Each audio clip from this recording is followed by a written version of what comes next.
We now go over dun sa household codes, no? I remember the question, no? Which is more difficult? Husbands love your wives or wives submit to your husbands, no?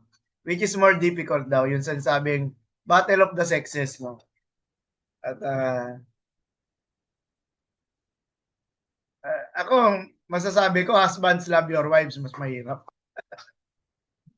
Pero anyway, so we see the charge to husbands and wives. This is a house tapel, no?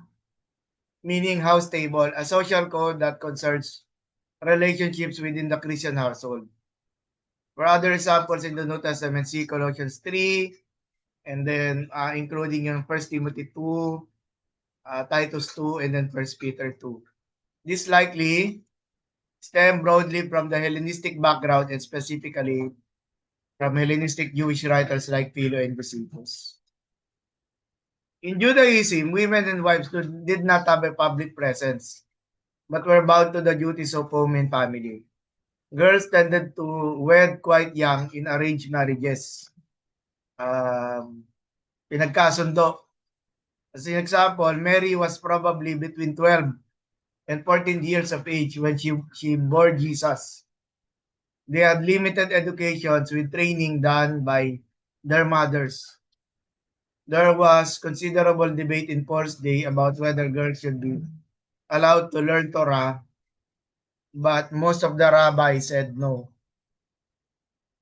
Their situation was better than that of women in pagan lands, and they enjoyed greater honor and status than did Gentile women, Proverbs 31. Referring to the Jewish women, no, they were permitted to worship in the temple and synagogue.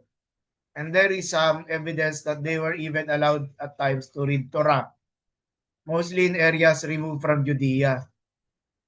Kasi Judea is very, very strict sa kanilang application ng kanilang religion. There was even limited freedom at times to work, perhaps to sell, produce, or cloth, or to produce or cloth, or to assist in the fields. In the cities, women and girls were more sequestered and kept in the homes.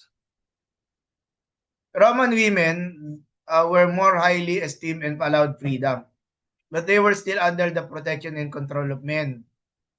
Marriages were arranged but took place later than in Jewish communities, typically in a young woman's early 20s. The rule of thumb was that wives could have no more than 3 children so as not to dilute the inheritance of the family fortune. No, if you have more children, then yung madidivide masyado yung inheritance. So about the submission of the wife, no, submit yourselves. While the verb is borrowed from verse 21, it still is an imperative commanding this decision. God expects wives to submit to their husbands. Note that the emphasis restricts this command to your own husbands. Paul is not speaking of male-female roles in general, but not only of those in marital relationships. Within marriage, wives are to place themselves under the headship of their own husband and are to both respect them and follow their leadership with the family. Let's look at it from an egalitarian view, meaning equal status yung men and women.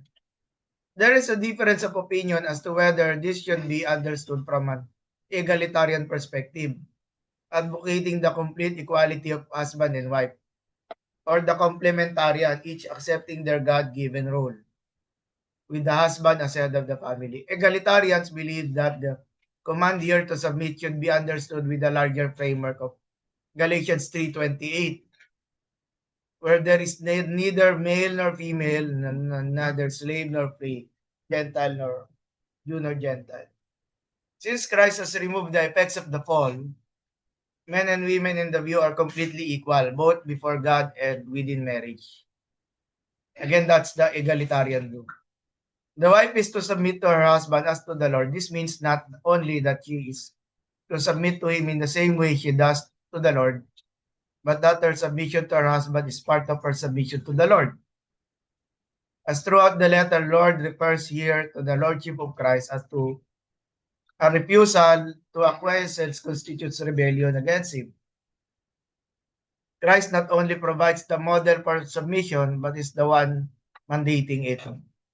In other words, by willingly submitting to the husband, wives are accepting the relationship accepted to them, assigned to them by the Lord. And when they submit, they are in reality submitting to Christ. Now, let's look at the headship of the husband.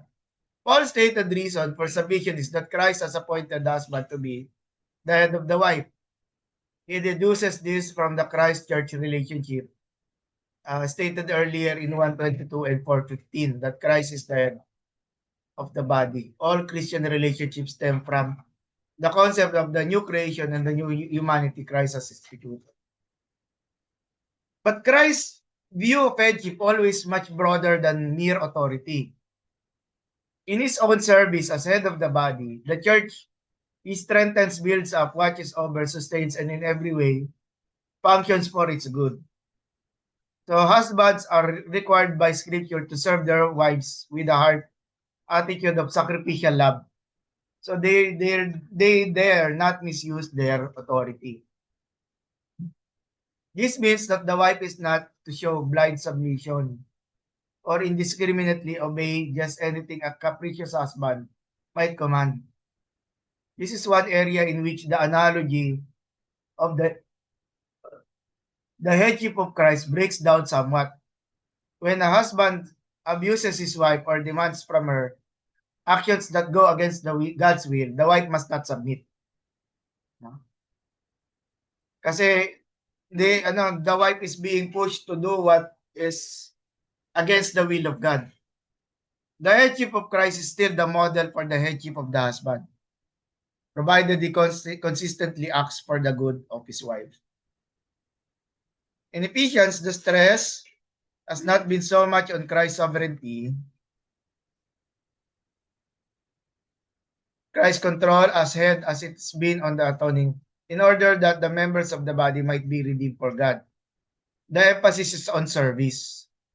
So there is this headship of the husband, but the role here is to serve the family, to serve the needs of the wife and the children.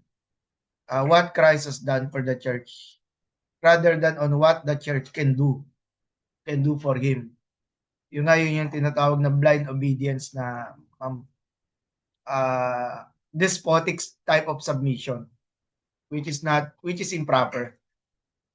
Paul's purpose here is to introduce a sacrificial love of Christ that will be central in verses 25 to 27. This love defines Christ's headship as verified by his role in mediating God's salvation to fallen humanity. So the headship of the husband is parang evangelistic din yung purpose.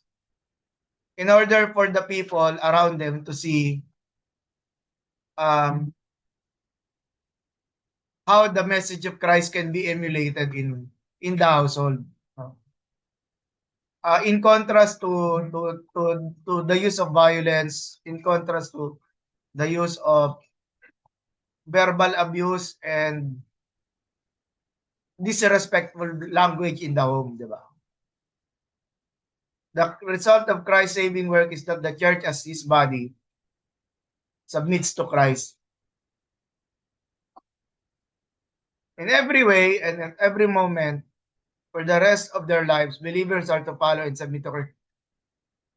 Maybe skip tayo, mas important siguro yung one flesh. Now, yung wife and the husband are now one. Paul now cites Genesis 2:24 to drive home the point of being one flesh. For this reason, a man shall leave his father and mother and be joined to his wife, and the two shall become one flesh. The scriptural definition of marriage serves as the basis of the one flesh remarks. The image of marriage drives the discussion and serves as the backdrop for discussing the church as the bride of Christ. The model is that just as Christ loves his bride, so a husband should love his wife. The text also begins a translation where both partners are in view. So as one flesh, first it features the unique union that sex brings when a man and woman come together. Second, one flesh also portrays the ultimate intimate uniting that comes as the marriage brings with it a functioning unit. Yung concept ng unity, we saw Unity discussed sa chapter 4. We also see that dito sa chapter 5. Unity in the home.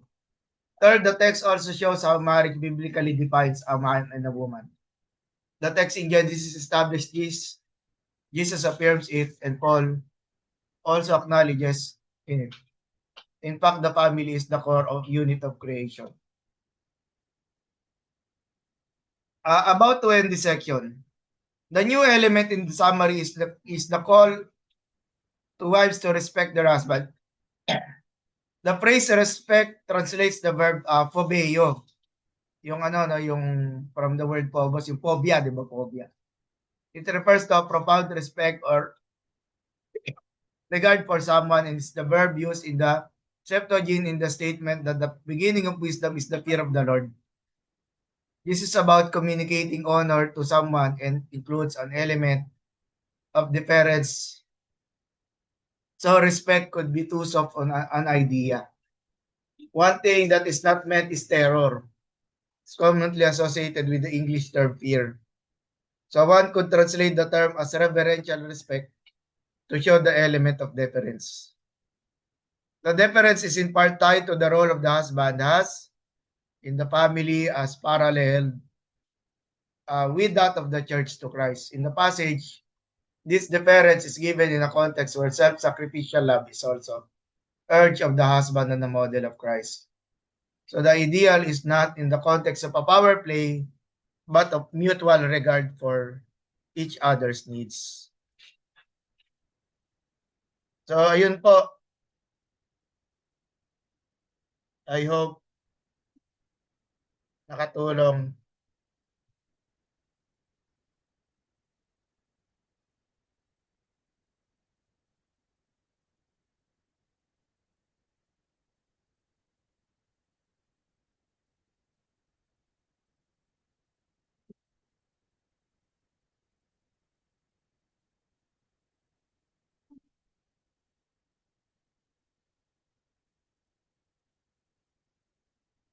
By the way, ano,